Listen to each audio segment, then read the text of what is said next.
The coffee mug slips from my hand and explodes against the tile floor, scattering white shards across the kitchen like tiny pieces of my composure. I don't even flinch. My gaze stays locked on my phone screen, finger frozen mid-scroll. Photo after photo fills the feed bright. Sun-drenched smiles, pastel dresses, and champagne glasses glinting in my aunt's backyard. I count them automatically. Once, twice, 34 faces. All familiar, all glowing.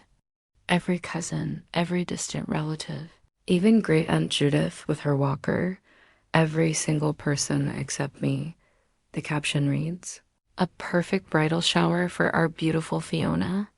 Coral linens, mint florals, matching cupcakes, months of planning visible in every detail. And yet, I hadn't even known it was happening. The ache deepens because just a few weeks ago, I sent Fiona a handwritten card-pressed flowers from my balcony garden. My careful script congratulating her engagement. I'd offered to design her invitations and wedding materials as a gift. A genuine cousin-to-cousin gesture. Now, as sunlight spills through the Portland windows, the warmth feels cruel, too bright, too sharp, exposing the truth that had been hiding in plain sight. I wasn't forgotten. I was erased. I sink onto a stool, the air thick with disbelief. Memories rush in like a flood that won't stop. Last, Thanksgiving flashes in my mind. Aunt Marlene's proud voice filling the dining room. "Can you believe Fiona's a vice president at 29? She'd announced, practically glowing. Then the shift her eyes on me, smile thinning. An ocean still doing her little hobby. What is it, the logos and such? That little hobby paid for this condo. That little hobby built a client list that includes 3 national brands. But nobody cared. My parents just smiled politely while the conversation drifted back to Fiona's ring. As if my accomplishments didn't exist. The resentment I tried so hard to bury begins to stir again quiet. Steady, like something long overdue, I unlock my phone and tap my mother's contact before I can change my mind. She answers on the 4th ring. "Hello, Ocean? Is everything okay?" Her voice carries that familiar edge concern wrapped in quiet judgment. "There was a bridal shower for Fiona." I say flatly, "Yesterday. Everyone was there. Why wasn't I invited?" A long pause, then a sigh that sounds rehearsed. "Oh, that." Marlene thought it would be best. "You have a way of making things about yourself, dear. Fiona deserves her special day." The words sting sharper than any slap. Making things about myself? My voice trembles but doesn't break. "When have I ever—" "Please don't start," she cuts in, weary and dismissive. This is exactly what we wanted to avoid. Fiona's day should be about happiness, not tension. "So I'm tension now?" I ask quietly. "It's not personal, Ocean," she says, using that phrase like a shield. She has said it 1,000 times whenever she wanted to erase my feelings, my hands stop shaking. A strange calm replaces the disbelief. "This was an oversight. It was orchestration. I'm calling Aunt Marlene," I say. "Ocean, don't—" But I've already ended the call. Marlene answers on the 2nd ring, clipped and impatient. "I was wondering when you'd call. Why wasn't I invited?" "You shouldn't have been there," she replies smoothly, no hesitation. "Fiona deserves a day that's just hers. Just hers." The phrase lands like a bruise. "I'm her only cousin." Marlene exhales, tone turning icy. "We've discussed this. Let it go. Don't make this bigger than it is. Some relationships are already fragile. The threat is obvious. Push back, and I'll be cut off completely." I walk to the window, watching the city sprawl below, cars streaming like veins of light through glass and steel. And suddenly, I see everything clearly. My family never valued truth-only appearances. I am the call without a word. The silence feels heavy but freeing. A cardinal lands on my balcony railing, red feathers blazing against a gray spring sky. It stares at me for a heartbeat before lifting into the open air. For the first time, I envy something that doesn't belong to anyone. The next day, while sketching logo concepts for a client, a notification flashes across my phone. Group message. Aunt Marlene. I almost ignore it. But curiosity wins. The text reads, "Remember to bring Fiona's wedding flowers on Saturday." Good thing we didn't invite oceanless drama. For a second, I can't breathe. Then instinctively, I take a screenshot before the message vanishes deleted almost immediately after. But the damage is done. My mother's name sits right there in the group list. Fiona's too. Of course, by morning, I'm driving to my parents' house with the screenshot tucked in my phone like evidence in a trial. Mom opens the door in gardening clothes, dirt smudged across her cheek, looking surprised but not nervous. Ocean. What a surprise. Come in, I was just making tea. I follow her into the living room, surrounded by family photos. Fiona's face shines from nearly every frame. Mine appears rarely, usually blurred or turned away. I got a message yesterday, I say, pulling out my phone. Accidentally sent to me. Her eyes flick to the screen. Not surprise. Not guilt. Just quiet acceptance. We all thought it would be easier this way, she says softly, smoothing her sleeve. Fiona deserves a peaceful wedding. Peaceful, I repeat, my voice colder now. You mean without me? Don't be dramatic, she says, the phrase rehearsed to perfection. Maybe you should make other plans that weekend? Other plans? I ask, while Fiona gets married at the Grand Lake Hotel. $95,000, 200 guests, and I'm the only one excluded. Her expression falters. How did you, Cousin Rachel called, wondering if I needed a ride, I reply. The satisfaction of her flinch feels small, but it's something, she sighs. Your father and I think it's for the best. Everyone does. You've always been sensitive about Fiona. The words land like cold steel. Years of being dismissed, minimized, overshadowed, boiled down to sensitive. I stand taller, my voice steady. You've spent years rewriting who I am so no one would notice what you've done. That's not true, she says quickly, eyes darting away. It is, I whisper. And I'm done letting you tell my story. The conversation ends there, unspoken truths echoing louder than anything either of us could say. 3 days pass in a fog. My phone doesn't ring. My inbox stays quiet. No one in my family calls to clarify, to apologize, to deny it. The silence feels like confirmation, deadlines blur. I miss client meetings, lose track of project timelines. My creativity, once effortless, now feels like trying to paint underwater dot. It's Thursday evening when Isla shows up, as if sensing my unraveling. She sets down 2 takeout bags and a bottle of wine, then pulls me into a hug I didn't realize I needed. I tell her everything, the texts, the phone calls, the way my mother's words still echo in my head. When I finally stop talking, Isla's expression is steady, calm, but fierce. They're gaslighting you, she says matter-of-factly. They're rewriting reality so you question yourself. The word gaslighting sticks. They've built a narrative where you're the problem, so they don't have to face what they've done. Her words sting, but they also free something inside me. That night, after Isla leaves, I stand on my balcony with a half-empty glass of wine. The city glows beneath me, soft gold, distant, untouchable. The same cardinal lands on the railing again, tilting its head like it recognizes me. For a fleeting moment, I imagine spreading my own wings and flying far beyond the city, beyond the weight of bloodlines and unspoken rules. Maybe one day, I think. But not yet. The following week, my phone buzzes with messages that make my stomach twist. From Cousin Lily. Why are you making trouble for Fiona's big day? From Uncle David's wife, its family. You should rise above things, Dot, and the cruelest one.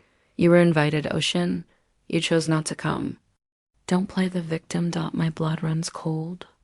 They're rewriting history in real time. Within hours, the narrative has flipped, Dot. By evening, even Grandma calls. Sweetheart, she says, voice trembling. I never thought you'd refuse to support your cousin. That's not like you. I pressed the phone tight against my ear. Grandma, I wasn't invited. A pause. Then, well, Marlene said you were. She told everyone you declined because of jealousy. Jealousy. The oldest accusation in their book. After the call, I stand in my kitchen, water still running in the sink until it turns icy against my hands. The next morning, 2 clients email cancellations. We've decided to go another direction. We've heard you can be hard to collaborate with. I trace the connections. Barton's marketing director is Marlene's neighbor.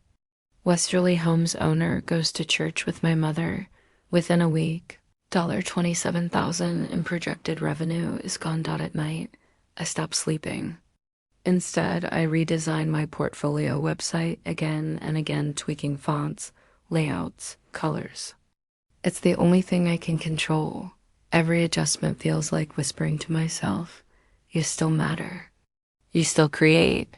You still exist. Sunday morning, my phone lights up with a text from an unknown number. Some people aren't stable enough for formal events. Your absence is a kindness to everyone. No name. No number I recognize. But the phrasing is pure Marlene cruelty wrapped in concern. I drop the phone, heart hammering. Something inside me finally cracks, not from rage, but exhaustion. Then, like divine timing, the doorbell rings. Open up. Isla calls through the door. I know you're home. I brought Thai food and wedding magazines. I open it, half laughing, half crying. What are you doing here? Saving you from your family's nonsense, she says, breezing past me. Now we're going to plan something that's actually about you. Plan what? I ask, confused. A day that celebrates who you are, she says, flipping open a glossy magazine. Not their definition of you. Before I can respond, my mother's silver sedan pulls into the visitor's lot. My stomach knots instantly. She knocks softly, but her face when I open the door is firm, not apologetic. Ocean, she says, stepping in without waiting. We need to talk. I cross my arms. About what? This has gone far enough, she says. Fiona's invitations are printed. It's time you let this go. This isn't about an invitation, I say quietly. It's about how you've treated me my whole life. Her mouth tightens. If you can't support Fiona's happiness, maybe you're not the daughter I thought you were. The words should wound. They don't. I straighten. I'm exactly the daughter you raised, I tell her. I just stopped playing the part you wrote for me. Something flickers in her eye shock. Maybe fear. For the first time, she has no reply. After my mother leaves. The apartment feels oddly quiet, like a theater after the actors have exited and the audience has gone home. Isla sits beside me on the balcony railing, passing a carton of pad thai back and forth as the city lights pulse awake. I've got a shoot in Santa Barbara in 3 weeks, she says, scrolling through her calendar. Come with me. Call it a working escape. I'll put you on as my assistant. The offer lands like a lifeline thrown across deep water. You're serious? I'm stubborn, she grins. And I miss seeing you excited about your own life. The next morning, I attend a networking breakfast I almost canceled. I speak about my design studio, voice steady, palms open instead of clenched. 3 people ask for follow-up calls. Something small and bright stirs in my chest. Not a miracle. A beginning. When we finally reach Santa Barbara, the Pacific spreads out like mercury beneath a blue, forgiving sky. We duck into a sunlit bookshop by the marina to escape the noon glare. The owner, dark curls, warm smile, asks if I'm looking for anything in particular. Something hopeful, I say, half joking. He laughs softly. Hope is shelved everywhere if you know how to look. He introduces himself as Mateo. We talk about typography and paperweights, about the way a serif can make a vow feel ancient and true. He listens the way people look at art patiently, curiously, with respect. Come by at sunset, he says on our third coffee in as many days. I'm restoring an old seaside villa north of town. The light is ridiculous. You'll want a sketch. On his terrace that evening, the ocean swallows the sun and returns it as liquid gold. My fingers move on instinct lines, becoming menus, vows, place cards. A thought rises quiet and certain. What if I stop begging to be included in rooms that shrink me? What if I build a room that fits? 2 months later, my laptop glows on Mateo's kitchen counter while morning slips through tall windows. 18 place settings are penciled across my spreadsheet. The guest list is short enough to fit on one page and long enough to make me cry. What do you think about this pairing? I ask, toggling between a graceful script and a clean sans serif. He leans in, the scent of coffee and salt air mixing. It feels like you, confident without shouting. For weeks, I've poured every spare minute into planning a small celebration, not a rebuttal to theirs, but a declaration of my own life. Hand-pressed botanicals. A playlist that feels like conversation. Menus I'll letter myself. Nothing borrowed from anyone's expectations. May 15th, I say, tracing the date on the screen. Far from Fiona's big day. No overlap. No pettiness. Mateo tilts his head. Does it matter what they think? It matters that I know what I think, I answer, and mean it. My phone rings. Aunt Marlene. I consider ignoring it, then answer. Enough hiding. What's this I'm hearing about your event? Her voice is sugared ice. You need to take down those posts. Fiona's wedding is May 15th at the Grand Monarch. The room tilts. No, it was June. That's what I was told. It was moved weeks ago, she says smoothly. Everyone knows. Well, everyone who matters? A beat. If you hold your little party the same day, you'll force people to take sides. Panic rises, then steadies. I look at the designs on my screen, at Mateo rinsing mugs in the sink, at a home that requires no performance to enter. I'm not rescheduling my joy to fit your judgment, I say, voice even. The date stays. Silence, then brittle laughter. Family will remember this, Ocean. So will I reply, and end the call. Mateo dries his hands and waits for the verdict. Same day, I tell him. Complete coincidence. We're keeping our date. He nods without asking why. Then we build it beautifully. Within hours, a group chat ignites. Isla offers photography as her gift. Thomas volunteers wine. Gianna claims the flowers from the Saturday market. Mateo handles logistics. I design the soul. When Marlene texts paragraphs about selfishness, Isla counters with pictures of the sea. When my mother asks how I could do this, Mateo hands me paint swatches for the tables. Friends become a buffer. The noise dims. A week before our ceremony, a message pings from cousin Rachel, someone I haven't heard from in months. Grandma's asking why you weren't invited to anything. Marlene's story keeps changing. The family version, polished for public use, is springing leaks. The next day, Uncle David texts. Something isn't adding up. That evening, Grandma calls. Her voice smaller than I remember. I want to hear your side, she says. So I tell her, not with anger, but with facts. The screenshot. The calls. The quiet erasures. When my mother tries to beep in, I let it go to voicemail. Her message waits after. We need to discuss a compromise. Urgent. 3 days before our ceremony. At 8:15 a.m., there's a knock. Through the peephole, my mother and Aunt Marlene, shoulders squared like they're walking into court. We have a proposal. My mother begins once they're inside. You can attend Fiona's reception the evening only if you cancel your gathering. It divides the family, Marlene adds sharply. People shouldn't have to choose. I walk to my drafting table, return with a leather portfolio, and lay it open on the coffee table. Watercolor visions of an intimate seaside evening.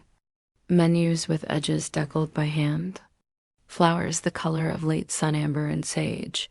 This is what Mateo and I are hosting, I say evenly. 18 guests. No printed invites. We set the date before I knew Fiona's had moved. We didn't choose it to compete.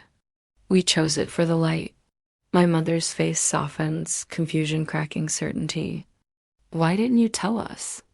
I show her the elegant invitation mock-ups I never sent. Because you made it clear I wasn't welcome. I respected your decision.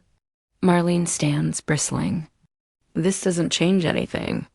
Fiona's wedding is the real event, 200 guests, Grand Hotel, $95,000. That sounds perfect for Fiona, I say, and mean it. I hope she feels fully seen there. After the door slams behind her, my mother remains seated, studying a photo of me and Mateo at the villa. She looks smaller than I've ever seen her. You taught me I wasn't worth including, I say gently.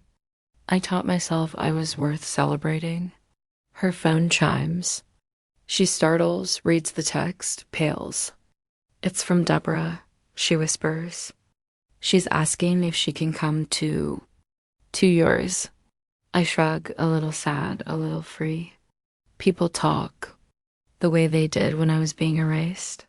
That night, Mateo calls from the shop with a smile in his voice. Modern Celebrations wants to feature our ceremony authentic design over excess. They love your work. I step onto the balcony. A cardinal lands on the railing brighter than the first day I noticed it, or maybe I am. The city hums below, unthreatening now. For the first time since the photos that started it all, I am not trying to prove anything. Asterisk May 15th dawns with light the color of rosewater. At Mateo's seaside villa, ribbons of sunlight slide through open shutters, dancing across linen and glass. The air smells of salt, citrus, and quiet anticipation. 18 chairs encircle a long wooden table. Hand-pressed botanicals rest on each name card.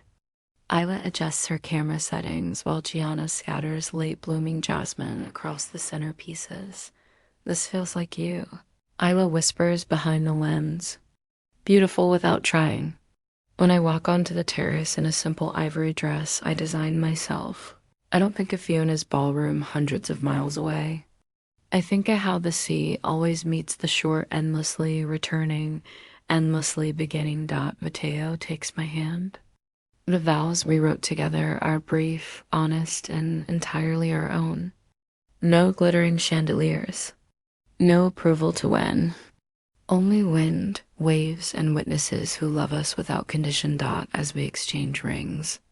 The horizon flares gold, and for a heartbeat, everything, every bruise, every silence, every erased invitation transforms into light. 7 weeks later, the internet rediscovers me. 80,000 likes on our ceremony photo. Comments flooding in from strangers, praising its warmth and authenticity. Ocean and Mateo prove that intention matters more than expense. I scroll through the article in Modern Celebrations. Designer Ocean Vale redefines modern elegance with an intimate ceremony that celebrates meaning over extravagance. It's surreal. The same family that once dismissed my career now finds my name in glossy magazines. 3 new brands reach out for collaborations. My calendar doubles overnight. Mateo laughs as he sets down coffee. They tried to silence you. Instead, they handed you an audience. That afternoon, a courier delivers a cream-colored envelope. Aunt Marlene's handwriting is unmistakable. Inside a single sheet, for Fiona's sake, decline the magazine feature. Our family deserves privacy during this difficult time. 7 weeks ago, the letter would have shattered me. Now, I tuck it back into the envelope, calm as still water. What will you do? Mateo asks. I slide one of my printed portfolios into a mailing envelope with a short note. I'm not competing with Fiona. I'm completing my story. I seal it, smile, and drop it in the outgoing mail. For the first time, I'm not trembling from confrontation. I'm steady from truth. 2 months later, the showcase happens at a restored estate near Seattle 30 designers, spotlighted for creative reinvention. I'm the headliner. Isla toasts from the stage to everyone who decided to stop waiting for permission. Applause breaks like a wave. My eyes sting, but this time with gratitude, not grief. Afterward, Mateo and I move into a smaller downtown apartment filled with light and sketches taped to the walls. I spend mornings consulting young artists who remind me of myself, too bold for the rooms they were told to stay out of. Then one afternoon, the doorbell rings. Aunt Marlene stands in the doorway, Fiona half hidden behind her. This has gone far enough, Marlene says, stepping inside uninvited. The magazines, the showcase, was humiliating the family necessary. I study her face and feel only quiet compassion. You think this is about you, I say gently. It never was. It's the first time I've celebrated without fear you twisted into shame. Fiona looks up, eyes uncertain. I saw the photos, she murmurs. They were beautiful. Marlene stiffens. Fiona. But the younger woman's gaze stays on me.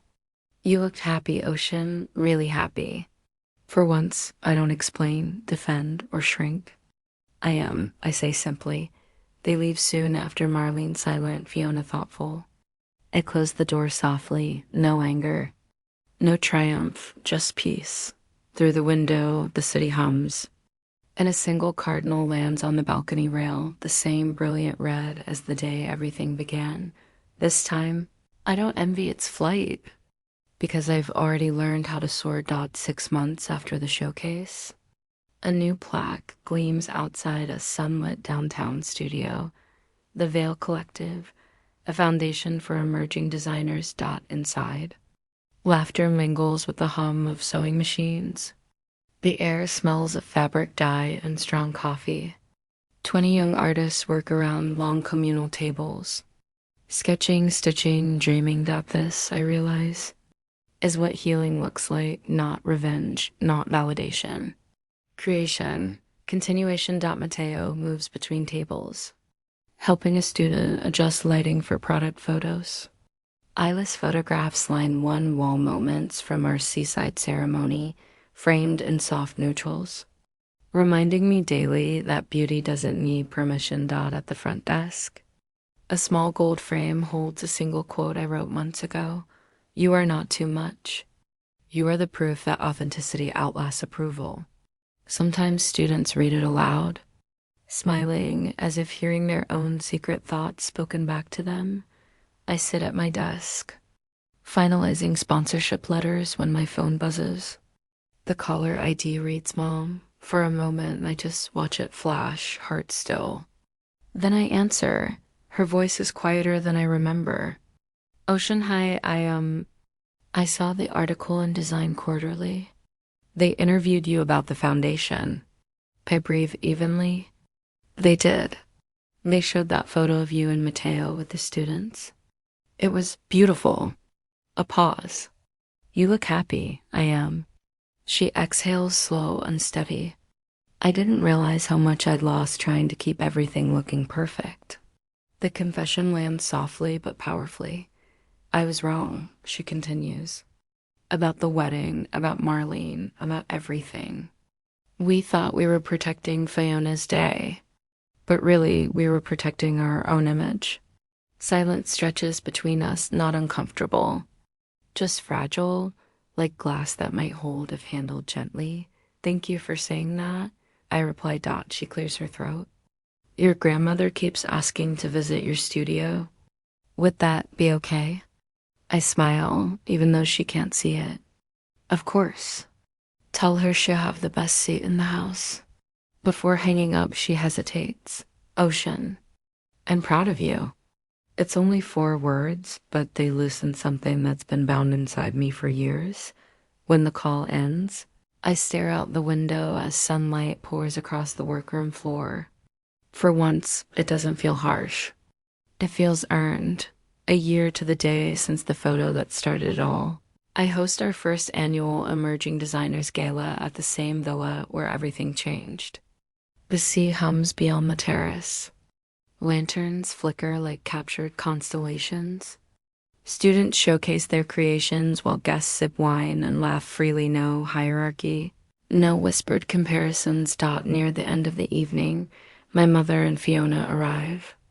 No grand entrance, no dramatics, just two women stepping into the glow, tentative but genuine.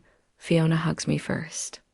"Your students are incredible," she says, eyes shining. I think Mom's finally realizing what she missed. I glance toward my mother, who watches the young designers with quiet awe. She catches my gaze and gives a small, hesitant nod. Not an apology this time, a recognition, acceptance.